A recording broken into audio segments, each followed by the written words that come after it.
Om Namo Venkatesaya. Welcome back to our channel. ఈరోజు video ఏంటంటే కనుక మీరు టైటిల్ చూసే ఉంటారు. దొంగ మాల్లో వేయకండి, అలాంటి మాల్లో వేస్తే ఫలితం ఇవ్వదని నేను పెట్టాను. అవేంటి అనేది క్లుప్తంగా తెలుసుకుందాం మీ వీడియోలో. ముందుగా అయితే నా వీడియోని చివరి వరకు చూసి దయచేసి లైక్ చేయండి. మీరు లైక్ చేయడం వల్ల ఈ వీడియోలు మరికొందరికి వెళ్తాయి కాబట్టి దయచేసి లైక్ చేయవలసిందిగా కోరుకుంటున్నాను. అయితే నాకు అనిపించింది మాత్రమే నీకు ఇక్కడ పంచుకుంటున్నాను. ఎవరి అభిప్రాయాలు ఎవరైనా కనుక ఇదవుతే మాత్రం ఏమనుకోకండి. కానీ నేను అనుకుంది, నా మనసులో అనిపించింది మీతో పంచుకుందామని చిన్న ముక్క, అందుకని నేను మీకు ఈ వీడియో ద్వారా చెప్తున్నాను. ఏంటంటే కనుక ఇప్పుడు వేసుకునే మాలలు చూస్తూ ఉంటే ఏదో ఇన్స్టాగ్రామ్ కోసం, లేదంటే యూట్యూబ్ కోసం, లేదంటే ఏదన్నా ఫేమస్ అవటం కోసం మాత్రమే మాలలు వేసుకుంటున్నారా అన్నట్లుగా అనిపిస్తుంది. ఇన్స్టాగ్రామ్లో కానీ యూట్యూబ్లో కానీ చూస్తుంటే అమ్మవారి మొన్న దసరా శరణవరాత్రులు అయితే పూర్తయినాయి. ఈ దసరా శరణవరాత్రులు ముందే నేను చేద్దాం అనుకున్నాను వీడియో. అయితే నాకు ఒక వీడియో అయితే కనపడిందంటే, ఆ వీడియోలో ఒక స్వామి టెంపుల్లో పంతులు గారు ఏం చెప్తున్నారంటే కనుక, భవానీ మాల వేసుకున్న వాళ్ళు ఎవరైనా సరే, పురుషులు ఎవరైనా ఉంటే వారు గాజులు వేసుకోవటం, పట్టీలు పెట్టుకోవటం అనేది చెయ్యకండి. అది అమ్మవారిని అవమానించినట్లుగా భావిస్తాం కాబట్టి. అంటే అంటే ఎవరు ఇప్పుడు అమ్మవారి మాల వేసుకుంది ఎందుకంటే నిష్ట కోసము, అలాగే మనము ఎంతవరకు నియంత్రణలో ఉంటామనేది తెలుసుకోవటం కోసం, అలాగే అమ్మవారి మీద భక్తితో వేసుకునే మాల. అలాంటప్పుడు అమ్మవారు అంటే లేడీస్ వేసుకుని తప్పలేదు, జెంట్స్ మాత్రం మాల వేసుకుంటే మాత్రం తప్పకుండా ఈ గాజులు అవి పెట్టుకోవటం అయితే మానేసేయండి చెప్పారు వారు. అలాగే ఎవరైనా అట్లా వేసుకునే వాళ్ళు ఉంటే కనుక వాళ్ళకు మాల వేయను అని కూడా చెప్పారండి వాళ్ళు.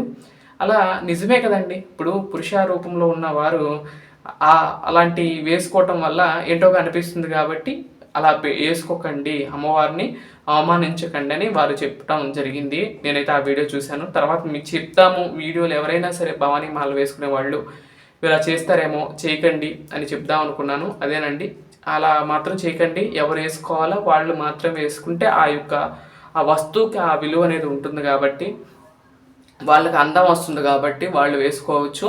అంతేగాని పురుషులు మాత్రం ఆ గాజులు వేసుకోవటం, పట్టీలు పెట్టుకోవటం అనేది చేయకండి. చేసేవాళ్ళు ఏంటి ఆచారంగా వస్తుంది అదని ఇదని చెప్తారు, వెనక నుండి వేసుకుంటున్నారు కాబట్టి వేసుకుంటున్నామంటారు. కానీ అలాంటి వాళ్ళని మనం చెప్పలేము. కానీ ఎవరైనా కొత్తగా వేసుకునే వాళ్ళు మాత్రం అలా వేసుకోకండి. వారు మరీ చెప్పారు వాళ్ళు ఆ వీడియోలో, అందుకని మీకు కూడా చెప్తున్నాను. అలాగే మొన్న అసలు రీసెంట్గా అయితే దసరా శరణవరాత్రులకి అందరూ వేసేసుకున్నారు. చాలామంది వేసుకుని డైలీ రొటీన్స్ వాళ్ళు ఏం చేశారు, ఉదయం లెగవటం, మధ్యాహ్నం టిఫిన్ తినటం, సాయంత్రం మధ్యాహ్నం భోజనం చేయటం, నైట్ భోజనం చేయటం మొత్తం కూడా చూపించారు. అది నాకు ఎందుకో కొంచెం బ్యాడ్గా అనిపిస్తుంది. అంటే అయితే నేను ఇంకోటి చెప్తాను ఎగ్జాంపుల్. మా ఇంటి దగ్గర ఒక స్వామి అయితే ఉండేవారండి. ఆ స్వామి మాల వేసుకున్నప్పుడు ఎలా అంటే కనుక ఎవరికి అంటే చుట్టుపక్కల వాళ్ళకి కూడా తెలియదండి, వాళ్ళ ఇంట్లో వాళ్ళ వరకే తెలుసు ఎంత నిష్టగా ఉంటాడో. ఆ మాల వేసుకొని వచ్చేస్తాడు, ఎవరికి చెప్పే పని లేదు. చక్కగా టైం చూసుకోవటం, ప్రతి సంవత్సరం కూడా 18 ఏళ్ళు పైనే అయిపోయిందండి ఆయన వేసుకుని కూడా. అయితే సైలెంట్గా రావటం, వేసుకోవటం, చక్కగా పీఠం పెట్టుకోవటం, సైలెంట్గా పూజ అండి. అసలు వాళ్ళ ఇంట్లో వాళ్ళు కూడా చాలా నిష్ఠగా ఉంటారండి. అసలు ఎప్పుడు పూర్తయిపోయినా కూడా తెలియదు, అంత నిష్ఠగా అంత ఇదిగా చేస్తాడండి. మళ్ళీ ఎప్పుడు ఇడుముళ్ళకి వెళ్తాడో తెలియదు, ఎప్పుడు వస్తాడో తెలియదు. కానీ మూడో కంటికి అయితే తెలియదండి. అంటే ఆ చుట్టుపక్కల తిరిగే వాళ్ళకు కూడా ఈ స్వామి ఎలా పూజ చేస్తున్నారు అని కానీ గంట సౌండ్ కాదులే కానీ అంటే యూట్యూబ్లో కానీ ఇలా ఏం ఉండవు. అసలు మూడో కంటికి కూడా తెలియదండి. స్నానం చేస్తాడు, చక్కగా పూజ చేసుకుంటాడు, వెళ్ళిపోతాడండి పనికి. మళ్ళీ సాయంత్రం వస్తాడు, పూజ చేసుకుంటాడు, వెళ్ళిపోతాడు. ఎప్పుడు వేసుకున్నాడో తెలియదు, ఎప్పుడు ఇడుముళ్ళు కూడా అయిపోయినాయో తెలియదు. మధ్యలో ఒక రోజు కనపడుతూ ఉంటాడు, కనపడినప్పుడు మాల వేసుకున్నాడా అనుకుంటాం. తర్వాత మళ్ళీ మాల అయిపోయినాక వస్తాడండి శబరిమల నుండి. అలా అంటే వెనకాల వేసుకునే వాళ్ళు మూడో కంటికి తెలియదు. కానీ అలాగే ఒక ఇంట్లో కనుక మాల వేసుకుంటే కనుక అప్పట్లో ఆ ఇంట్లో ఎంతమంది ఉంటున్నారో అంతమంది కూడా చాలా నియమాలతో ఉంటారండి.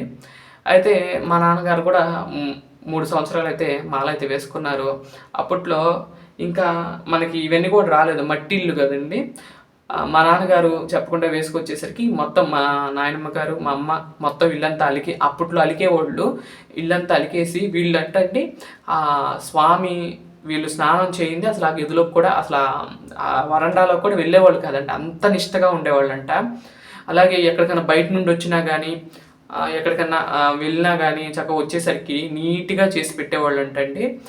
అప్పుడు చాలా నిష్టగా ఉండేవాళ్ళంటండి. స్వామి ఇంట్లో పీఠం పెట్టుకున్నాడంటే కనుక అది ఒక చిన్నపాటి దేవాలయం లాగా ఫీల్ అయిపోయేవాళ్ళంట వాళ్ళు.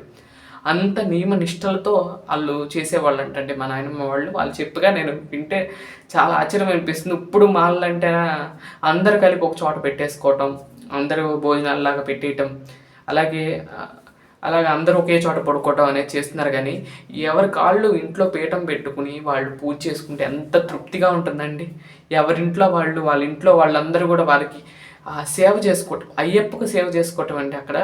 అక్కడ ఆ రూపం అయ్యప్ప స్వామి మాల వేసుకున్న ఆయనకి సేవ చేస్తే వీళ్ళు ఎవరైతే ఉన్నారో తల్లిదండ్రులు కానీ భార్య కానీ ఎవరైతే ఉన్నారో వాళ్ళు గనక వారికి సేవ చేస్తే సాక్షాత్ అయ్యప్ప స్వామికి సేవ చేసినంత పుణ్యాన్ని ఆ దీక్ష కలిగిస్తుంది. కాబట్టి అలాగే ఇంట్లో పీట పెట్టుకుంటే కనుక వేసుకున్న వాళ్ళకే కాదండి పుణ్యము, ఆ ఇంట్లో ఎవరైతే ఉన్నారో వాళ్ళందరికీ కూడా పుణ్యం కలుగుతుంది. కాబట్టి వాళ్ళు కూడా నిష్టగా పొద్దున్నే లేచి టిఫిన్ చేయటం, మళ్ళీ మధ్యాహ్నం పూజకి అన్ని రెడీ చేయటం అవన్నీ చేస్తే కదా వాళ్ళకు కూడా ఆ యొక్క అయ్యప్ప స్వామి ఫలితం ఇవ్వాలని చెప్పి మన సంస్కృతిలో ఏం పెట్టారంటే ఇంట్లో పీఠం అనేది పెట్టడం జరిగింది. కానీ ఇప్పుడు రీసెంట్గా ఏంటంటే కనుక ఉమ్మడి కుటుంబాలు అయిపోయినాయి, అంటే చిన్న కుటుంబాలు అయిపోయినాయి.